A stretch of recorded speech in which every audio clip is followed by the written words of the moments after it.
Assalamualaikum warahmatullahi wabarakatuh. Rekan-rekan sekalian yang saya hormati, tentu sebagai salah satu host dalam kegiatan ini, saya sebagai Ketua Program Studi Sosiologi UNRAM menyampaikan selamat datang kepada seluruh peserta yang hadir, yang tidak saja dari dalam daerah Nusa Tenggara Barat, dari kampus-kampus di NTB, tapi juga saya lihat ada beberapa kawan dari luar daerah juga ikut. Dan terima kasih tentu Pak Epul sebagai penggagas seminar ini yang saya kira cukup menarik ya, atau bahkan sangat menarik gitu. Bagaimana COVID-19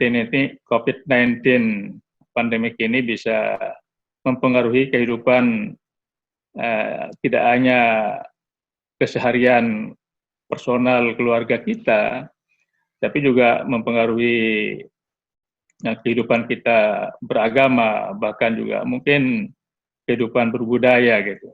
Ini yang menjadi tema diskusi kita pada hari ini, di mana saya sebagai salah seorang pembicara, saya tanya Pak Epul, tugas saya apa gitu.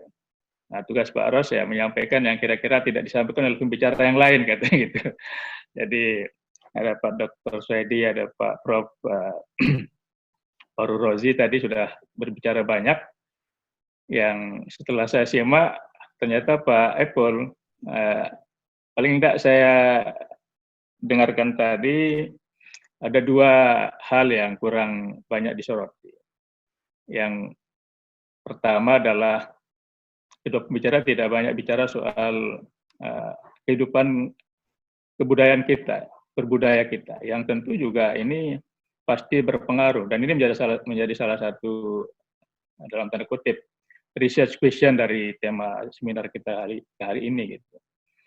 Apakah katakanlah secara mikro kita bisa mengambil contoh di Lombok begitu, yang kalau ada orang kawin selalu ada nyongkolang ini kemudian memacetkan jalan dan seterusnya. Nah, gara-gara COVID-19 sekarang tidak boleh lagi, dan masyarakat manut. Nah, tidak bolehnya ini sebetulnya kan sudah ada sebelum COVID-19. Nah, tapi selalu saja tidak bisa pemerintah menggunakan hard power untuk menyetop. Paling yang bisa dilakukan kemudian mengatur. Dan seterusnya. Ini salah satu contoh kecil kehidupan kebudayaan. Mungkin juga ada tradisi-tradisi lain yang dalam tanda kutip kurang produktif, mungkin bisa kita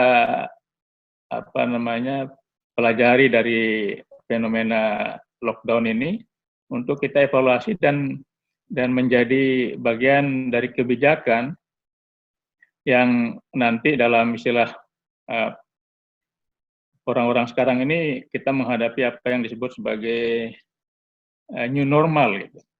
Jadi era normal baru setelah era COVID-19 ini berakhir nanti pada waktunya entah kapan gitu.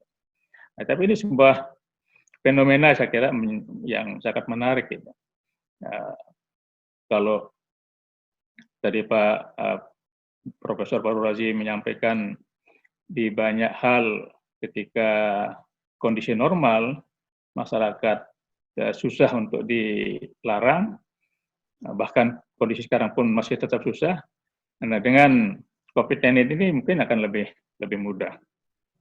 Nah, itu salah satu hal yang saya lihat atau yang kurang banyak diulas oleh para dua pembicara utama kita pada siang hari ini.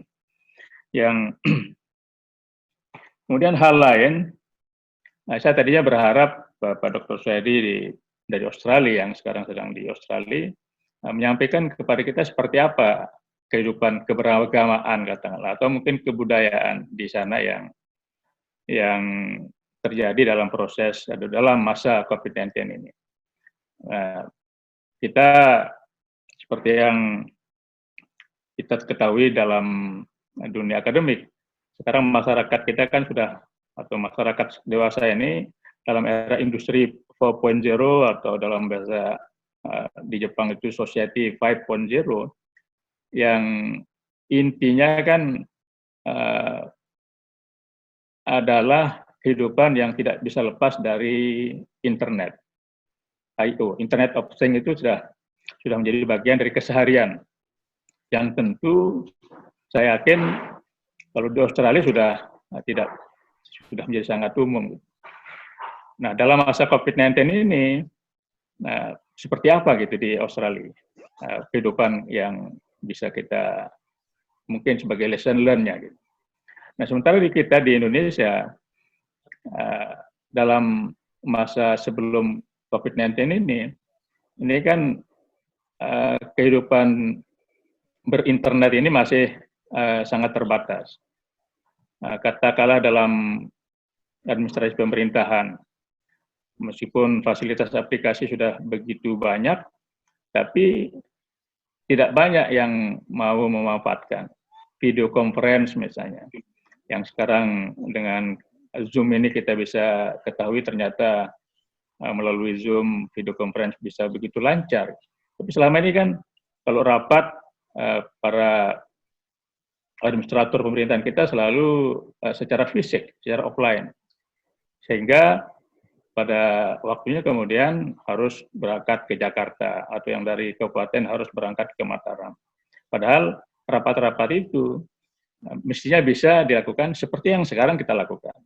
Nah, jadi itu salah satu blessing as disguise yang saya lihat bagian dari istilah tadi itu new normal yang mungkin kita akan hadapi ke depan. Gitu. Ada kebiasaan-kebiasaan yang tadinya menjadi jarang dilakukan, ya sekarang menjadi sesuatu yang biasa. Kemudian setelah COVID ini berakhir, dia kemudian berketerusan gitu, menjadi tradisi baru dalam sebuah era yang disebut sebagai new normal. Itu dua hal yang saya lihat atau saya dengarkan tadi, seperti juga dengan teman-teman yang lain yang tidak banyak disinggung oleh dua pembicara kita tadi. Nah, yang terakhir,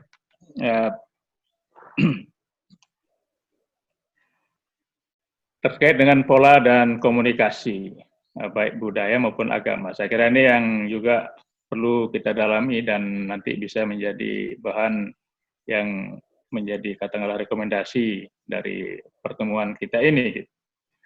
Yang pertama adalah apakah pola komunikasi yang tadi disinggung oleh Pak Dr. Swaedi misalnya, yang ada sekarang ini sudah cukup efektif dan lancar dari atas kemudian sampai ke bawah, atau bagaimana seperti apa yang Anda amati sebagai peneliti yang di luar untuk konteks Indonesia. Nah, ini mengapa ini perlu? Karena kan masih sampai hari ini masih terus kita baca di media sosial kekurangan-kekurangan pemerintah, kebijakan-kebijakan pemerintah yang terus dikritisi di NTB dalam konteks lokal, misalnya program jaring pengaman sosial, JPS NTB Gemilang dan sebagainya yang tidak lepas dari kritikan dari masyarakat, dari para pakar itu yang sesungguhnya kalau kita dalami niat pemerintah itu sangat baik gitu. Bagaimana IKM kita, UMKM kita mendapat sesuatu dari program jaring pengaman sosial pemerintah ini. Daripada kita membeli, kata Pak Gubernur kan, daripada kalau kita membeli barang dari luar, maka tentu yang untung produsen dari luar daerah. Gitu. Tapi kalau kita membeli barang dari dalam daerah, tentu yang untung adalah para pengusaha lokal kita. Nah, ini salah satu fenomena yang saya lihat juga masih belum sepenuhnya dapat berterima terkait dengan pola komunikasi. Saya kira itu yang 3 hal katakanlah paling tidak yang dalam acara ini mungkin kita bisa nilai apakah pada waktunya nanti akan terjadi pergeseran, dan pergeseran itu akan menimbulkan apa yang dalam konteks para sosiolog dikatakan sebagai kita akan menghadapi era normal baru atau new normal di masa-masa yang akan datang. Saya kira demikian Pak Saiful, Pak Dr. Saiful yang dapat saya sampaikan sebagai pembahas utama katakanlah dalam seminar kita pada kali ini. Assalamualaikum warahmatullahi wabarakatuh.